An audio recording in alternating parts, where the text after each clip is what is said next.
السلام عليكم أصدقائي، أسعد الله أوقاتكم في كل خير. فيديو مهم جدا وراح نتطرق ونشرح كيف نحل هذا الأمر بكل بساطة بإذن الله تعالى. ولكن قبل البدء بالفيديو ندعوكم للاشتراك في القناة وتفعيل زر الجرس ليصلكم كل ما هو جديد. الخبر هو تعرض طفل سوري يعمل في رعي الأبقار والأغنام للضرب والتعذيب على يد أصحاب عمله في لبنان في وقت متأخر من الليل. تداول رواد مواقع التواصل الاجتماعي تسجيلات مصورة تظهر طفلا لا يتجاوز عمره 14 عاما يتكلم عن حادثة تعرضه للضرب على يد أرباب عمله.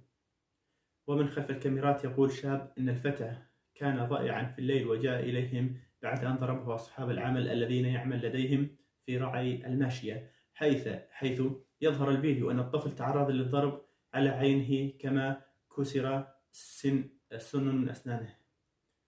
طبعا أصدقائي، ويقول الطفل إنهم ضربوني لأنني تأخرت عن الأغنام والأبقار، حيث بقينا في وقت متأخر من الليل مع الأغنام بلا أكل ولا شرب، ولما عدت إلى المزرعة سألوني لماذا لم تطعم البقر ولم تحلبها.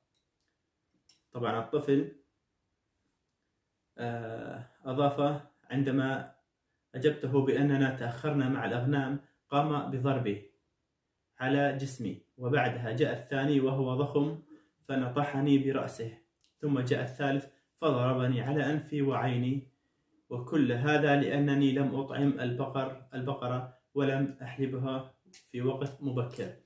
طبعا مخلينه يطلع بالأغنام والماشية اللي عندهم.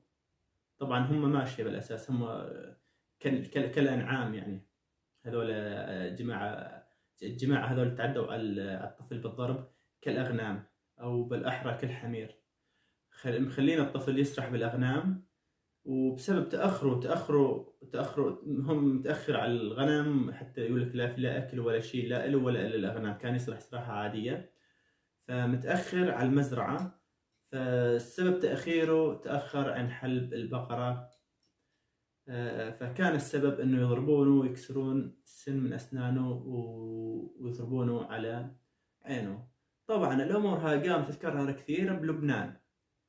الامر هذا مرفوض وما يلزم نطلع على مواقع التواصل ونندد وشي. الطفل ينأخذ حقه بأي طريقة. هسه يجيك واحد يقول لك الحكومة اللبنانية مثل قلتها. هي صح، كنا قبل أن نقول الحكومة اللبنانية هي لازم تأخذ الحق، وهي بس الحكومة اللبنانية أنا مسؤول عن كلمتي، ما تخرج شيء. لو تخرج شيء كان تجيب هذول الثلاث شباب، عفوا الحمير، تجيبهم وتشوف لهم حسب المحاكم وحسب ما مسوين بالطفل يطلعون حق الطفل. أبدا ما عندنا مشكلة، والله بإذن الله تعالى حق الطفل راح ينأخذ إن شاء الله، شاء من شاء وأبى من أبى. لا حكومة لا دولة، الشعب السوري وين أي مكان ينزل به ينظلم وينضر، وسبحان الله العظيم مثل أنه سوري.